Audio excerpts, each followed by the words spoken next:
जय श्रीराम, हर हर महादेव. मी सचिन पाटील.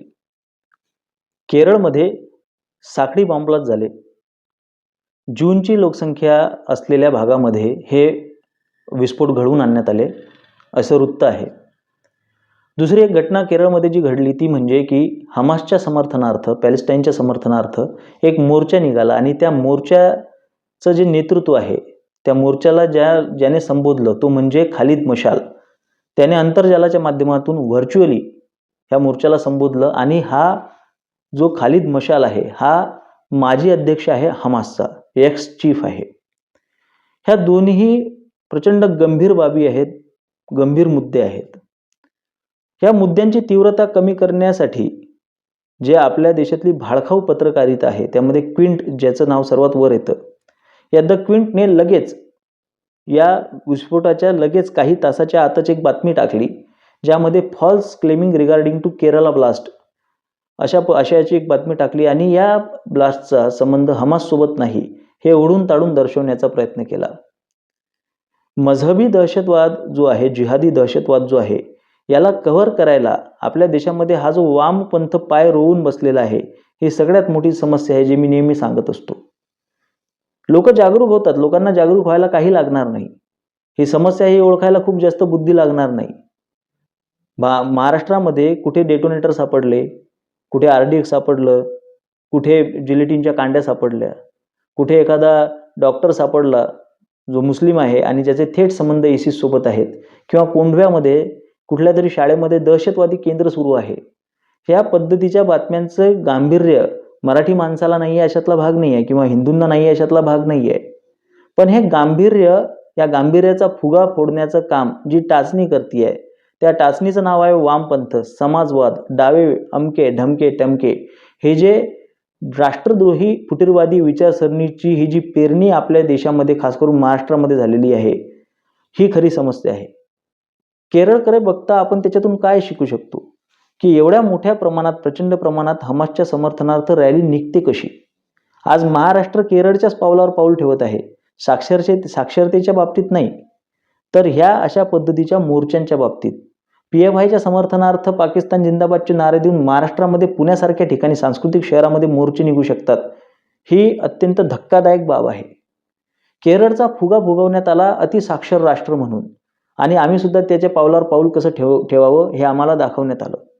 हा फुगा फुगवण्यात आला, हे चित्र उभं करण्यात आलं. हे का करण्यात आलं की केरळ जिथे सर्वात जास्त धर्मांतरण झालेली आहेत, आता तर ते बहादर याची तसदी सुद्धा घेत नाहीत की मंदिर पाडावी. ते मंदिराचा फक्त कळस उडवतात आणि वरती क्रॉस बसवतात. जिथे सर्वाधिक जास्त मुस्लिम आहेत, सर्वात जास्त ईसाई आहेत आणि हिंदूंच्या तुलनेमध्ये जास्त आहेत, आणि उरलेले जे हिंदू आहेत त्यांचं सुद्धा वैचारिक धर्मांतरण ऑलरेडी झालेलं आहे. आणि याला आपण म्हणतो की हे राज्य काय आहे, तर हे साक्षर राज्य आहे. ही साक्षरता काय कामाची आहे नेमकी, हे कोणी समजून सांगेल का? भविष्यात केरळचं ज्या पद्धतीनं पतन होणार आहे त्याची कल्पना आम्ही करू शकत नाही. हे चित्र उभं केलं गेलं, हे तसंच चित्र उभं केलं गेलं जसं ज्या पद्धतीने वाहेगुरुजी दा खालसा वाहेगुरुजी फतेह म्हणत या संपूर्ण भारताचे जे करता धरतायत, जे ते जणू काही फक्त सरदारच आहेत आणि सरदारच या देशाची ओळख आहे, अशा पद्धतीचं चित्र ज्या पद्धतीने बॉलिवूडने खलिस्तान समर्थनासाठी उभं केलेलं आहे. एखाद्या जातीच्या, एखाद्या म्हणजे समुदायाच्या धार्मिक किंवा त्याच्या अस्मितेच्या संदर्भातल्या भावना एवढ्या टोकदार करायच्या की त्यांनीच या देशाला स्वतःचं निहंता, स्वतः करता धरता समजून बसायचं. मराठ्यांचं तर काही योगदानच नाही आहे आपल्या देशाला घडवण्यात. अशा पद्धतीचं हे जे चित्र उभं केलं गेलं त्याच्यामुळे त्यांच्या ज्या अस्मितांना धार मिळाली, ही फक्त खलिस्तानच्या मागणीसाठी होती, हे समजायला आमच्या लोकांना अजूनही भरपूर अवकाश आहे. जे मी वारंवार सांगत असतो की असे खूप सारे चित्रपट आहेत ज्यामध्ये हिरोचं जे बॅकग्राऊंड असतं, हिरोची जी पार्श्वभूमी असते ती मराठी असते, हिरोईनची पार्श्वभूमी मराठी असते, पण ते गाणं पंजाबी म्हणत असतात. पंजाबी गाणे, पंजाबी म्युझिक, पंजाबी म्युझिकमधून त्यांचं ते ड्रग कल्चर, गन कल्चर जे लादण्यात आलं आजच्या तरुणांवर, याच्या बाबतीत आपण हे जे स्लो पॉयझन आपल्याला दिलं जातं याच्या बाबतीत आपण कधीच जागरूक नसतो. ही दुर्दैवाची गोष्ट आहे. ज्या पद्धतीने आयुर्वेद मुळावर घाव घालतं आणि ॲलोपॅथी वरून काम करते, त्याच पद्धतीने आज आपल्याला केवळ हमासला विरोध, इस्रायलला समर्थन हे वरून काम न करता याच्या मुळाशी जाणं गरजेचं आहे. याचं एक उदाहरण तुम्हाला देतो. जसं मी आता आयुर्वेदाचं नाव घेतलं, आयुर्वेदाचं मी महिमा मंडन केलं. माझ्या संपर्कात असे कित्येक हिंदुत्ववादी आहेत जे डॉक्टर आहेत आणि जे आयुर्वेदाला सरसकट नाकारतात सावरकरांचं नाव घेऊन.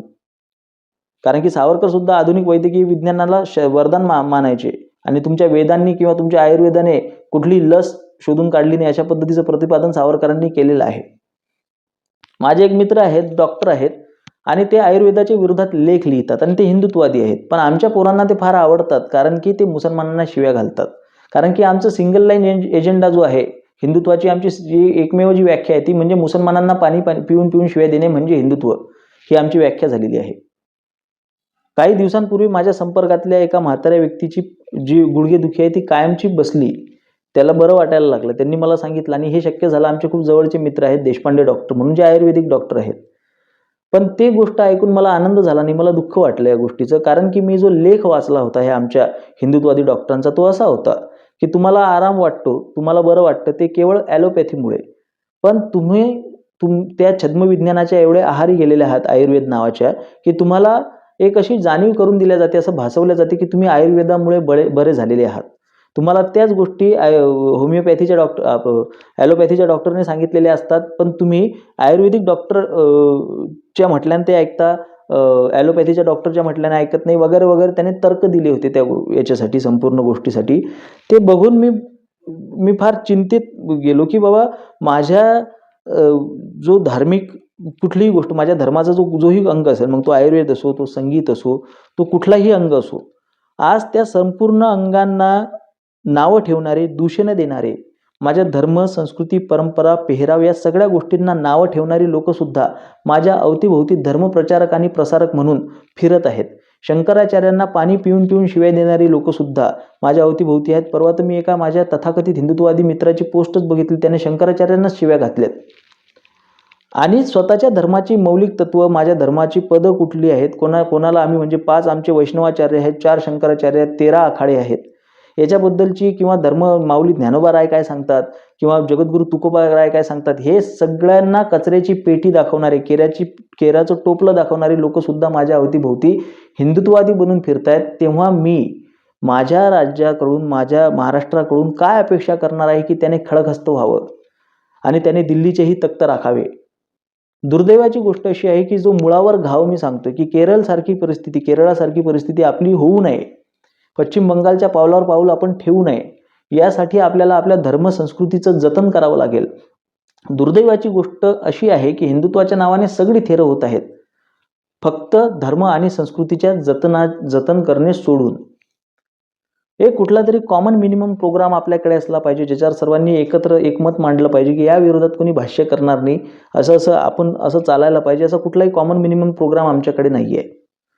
पण त्याच्या विरोधात आपल्या देशातले इसिसचे समर्थक, हमासचे समर्थक, डाव्यांचा आणि वामपंथ्यांचा अतिशय योग्य वापर करून त्यांच्या खांद्यावर, महाराष्ट्रामध्ये खास करून आंबेडकरवादी विचारसरणीच्या खांद्यावर बंदूक ठेवून जे निशाणे लावत आहेत, तिथे सुद्धा आम्ही हतबल आहोत. तिथे सुद्धा आम्ही काहीच करू शकत नाही. प्रचंड जास्त भयगंड, प्रचंड जास्त न्यूनगंड आणि प्रचंड जास्त अपराधगंड आमच्या मनामध्ये पेरलेला आहे. भयगंड असा की आमच्या जीवाचं काही बरं वाईट होईल, आमच्या अॅट्रॉसिटी लागेल का, याच्या विरोधात बोललो तर आमची समाजात प्रतिमा खराब होईल का आमच्या संघटनेची, पक्षाची, हा भयगंड. न्यूनगंड याचा की भारतामध्ये मुघल आणि इंग्रज येण्यापूर्वी आमच्याकडे काहीच नव्हतं, अमुक एक महापुरुष येण्याच्या आधी आमचा धर्म फार बरबटलेला होता, अमुक एका महापुरुषामुळे आमच्या धर्माला दिशा मिळाली, तोपर्यंत आम्ही तर सगळे नालायकच होतो. हा न्यूनगंड. आणि अपराधगंड हा की आमच्या समुदायाने कुठल्या तरी एका विशिष्ट समुदायावर 5000 वर्ष झाले अन्याय केलेला आहे. भयगंड, अपराधगंड आणि न्यूनगंडाने पछाडलेल्या माझ्या पक्ष, माझ्या संघटना, त्यांचे नेते हे माझ्या देशाला, माझ्या धर्माला काय दिशा देऊ शकतील? मी एका दैदिप्यमान संस्कृतीतून येतो. माझी संस्कृती ही अतिशय उत्तम होती, आहे आणि ती भविष्यातही राहणार आहे. भारत हा विश्वगुरू होता. माझा आयुर्वेद, माझं संगीत, माझं तंत्रशास्त्र, माझे आगम, माझे निगम, माझे आर्षग्रंथ, माझे पुराण या सर्वांवर मला अभिमान आहे. त्याला प्रत्येकाला स्वतःचं एक तत्वज्ञान आहे. त्याच्यात मतमतांतरे आहेत, पण ती शास्त्रार्थाने सोडवल्या जाऊ शकतात. आणि इतकं प्रगल्भ असं शास्त्रार्थ करण्याची बौद्धिक क्षमता लाभलेली लोक माझ्या अवतीभोवती आहेत. आजही माझ्याकडे 4 पीठ आहे शंकराचार्यांची, 5 वैष्णवाचार्य आहेत, 13 आखाडे आहेत. या सगळ्या गोष्टींचा मला का अभिमान वाटू नये? कारण की आम्हाला या गोष्टीचा अभिमान वाटूच दिला जात नाहीये. राजकीय हिंदुत्वासाठी या सर्व गोष्टींना फाट्यावर मारल्या जात आहे आणि राजकीय हिंदुत्व केवळ सत्तेत राहण्याची धडपड आम्हाला आज रोजी ह्या स्थितीत आणत आहे की आपणही भविष्यात अशाच पद्धतीने केरळच्या किंवा पश्चिम बंगालच्या मार्गावर असू, यामध्ये काही शंका नाही आहे. बोलायला खूप काही आहे, पण तुर्तास इस्रायल, हमास, पॅलेस्टाईन हा जरी बाहेरचा विषय असला तरी कशा पद्धतीने हे नेटवर्क आपल्याकडे काम करते. मी हिंदुत्ववादी आहे, माझ्या मित्रपरिवारामध्ये सगळे हिंदुत्ववादी आहेत, उजव्या विचारसरणीचे लोक आहेत, तरीसुद्धा समाज माध्यमांवर वारंवार मला इस्रायलच्या विरोधातले आणि हमासच्या समर्थनातले व्हिडिओ का येतात, का माझ्या अवतीभोवती असं कोण वातावरण बनवतंय, हे सगळी यंत्रणा कशा पद्धतीनं काम करते आहे, हे इकोसिस्टीम कशी चालती आहे, याची कुठलीही माहिती न घेता केवळ आम्ही संख्या मिळवण्यामध्ये गर्क आहोत, संख्या मिळवण्यामध्ये व्यस्त आहोत, पण वैचारिक मांडणी आमच्याकडे शून्य झालेली आहे, शून्य होत चाललेली आहे. अजूनही आहेत बरेच लोक जे वैचारिक मांडणी करतात. इथे आमच्या काहीच नाही आणि लोकांमध्ये निष्ठा नाही.